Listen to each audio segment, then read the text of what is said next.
When I walk up in the club and sing, everybody want to know my name. Yeah, here comes the glass road. Yeah, here comes the glass road.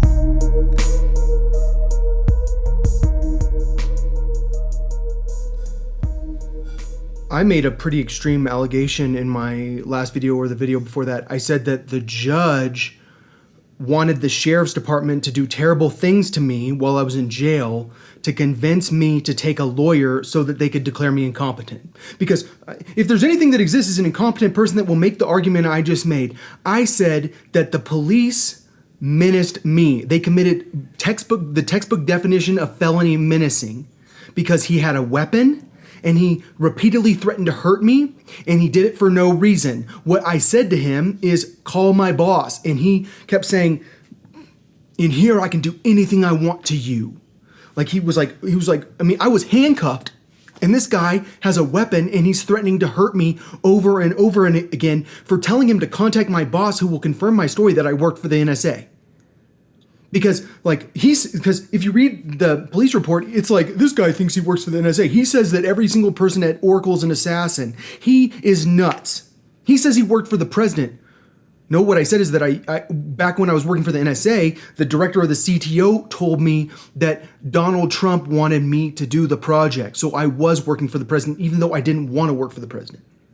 So I'm an incompetent. I'm about to be declared incompetent, which means my life is over. I don't get a trial. I don't get a speedy trial. Do you know how long it's been since this case started? 8 months. Why? Because I didn't break the law. So now they have to say that I'm a mentally ill person who's incompetent. I have to regain my competence. They have this dirty shrink, this dirty psychiatrist who doesn't care about a word I say. Because he's like, oh, you think you worked for the CIA?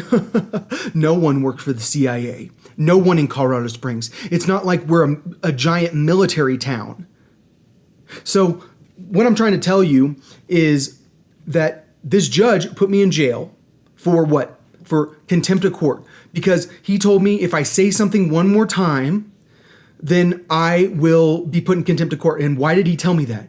Because I said, he's not a victim. This was my arraignment hearing. This is when I plead guilty or not guilty. I pled not guilty. I had already pled not guilty. They say, the victim's here, he's gonna talk. And the victim starts, they pull the victim on the screen, and I was like, he's not a victim, because the guy threatened me with a gun. I know it, I was there. And so he goes, if you talk one more time, I'm gonna put you in contempt of court. But I was my own lawyer. So I stayed silent for 3 or 4 minutes. And then what I finally said is, can I say something now? Because there was silence. Because he started talking about how I said the victim's name on YouTube. Because I posted the evidence. You can see my video if you search for it, examining felony menacing evidence. And I posted the evidence, and I have a right to a public trial. That's in the Constitution. That's so that people that are not victims can't lie in their allegations. That's why the Constitution says that.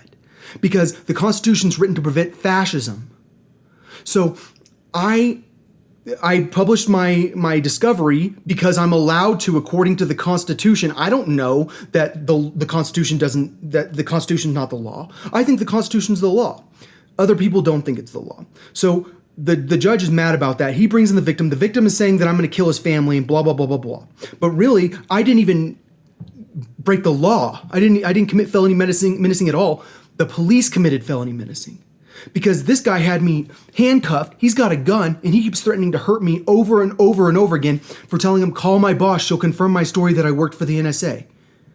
And he doesn't want to call my boss. He won't take down her name. And that's why what other evidence went missing?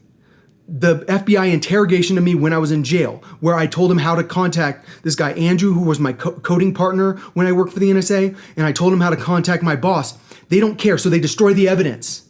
We didn't know anything about that. He's crazy. He's a mentally ill person who is sitting around threatening someone with a gun when the police are who threatened someone with a gun. The police are who committed felony menacing. All I'm saying is, okay, so I get put in jail. What do they do to me when I get put in jail for contempt of court for saying, can I say something now? What does the sheriff's department do? They refuse to give me pain medicine for 7 days. I take pain medicine every single day. The moment I got to the jail, I told the psychiatrist I take pain, or I told the nurse I take pain medicine. I'd already been in jail once and I requested pain medicine and I got it.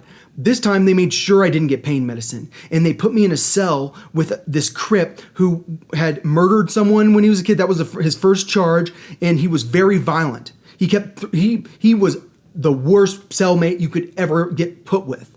They made sure that they put me with the worst cellmates. So, like, what I'm telling you is this whole intimidating a person so that he takes a lawyer that will immediately declare him incompetent when I'm so much more competent than my lawyer. Like, clearly I didn't break the law, and clearly the police broke the law. But I'm incompetent, trust me, so that they don't have to try me, because the moment they say I'm incompetent, I don't have a right to a speedy trial. It has been 8 months, and I don't get a trial because I didn't actually break the law. Because they know one thing: if they drop the charges, I'm going to sue them. Why? Because they tried to get me beat up in jail multiple times. Because they've done terrible things to me. Because this is going to turn into a very, very long lawsuit for the Colorado Springs Police Department, because they menaced me. They destroyed evidence.